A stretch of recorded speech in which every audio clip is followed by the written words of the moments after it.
space power facility near Cleveland, Ohio, and it is the world's biggest vacuum chamber. It's used to test spacecraft in the conditions of outer space, and it does that by pumping out the 30 tons of air in this chamber until there are about 2 grams left.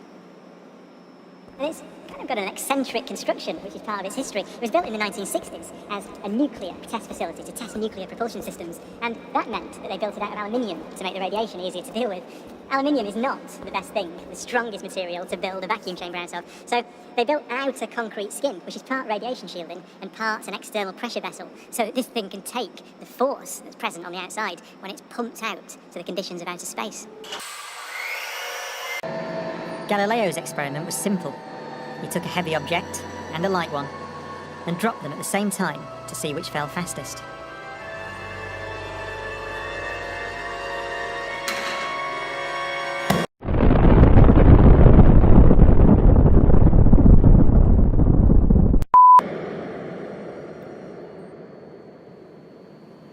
Now in this case, the feathers fell to the ground at a slower rate than the bowling ball because of air resistance.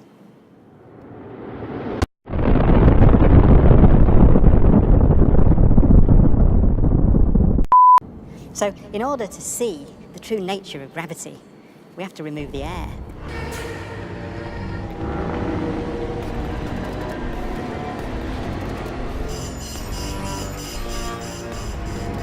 Okay, we dropped 2 millitorr in the last 30 minutes. But once it's complete, there's a near perfect vacuum inside. 6104 manual, 10% open. Station 1, go for drop.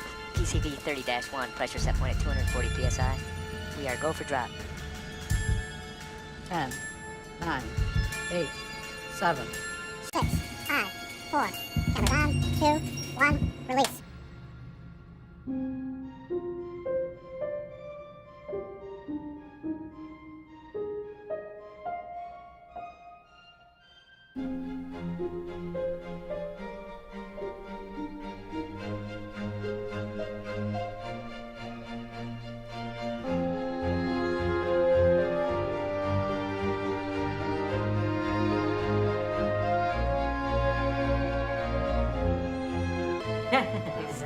Look at that.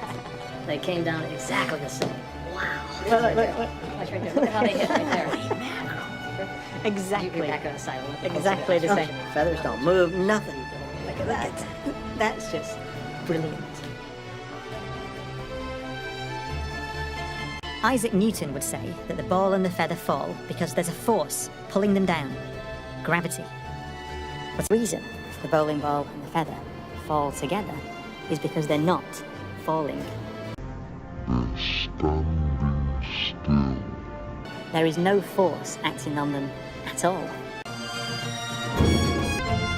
He reasoned that if you couldn't see the background, there'd be no way of knowing that the ball and the feathers were being accelerated towards the Earth.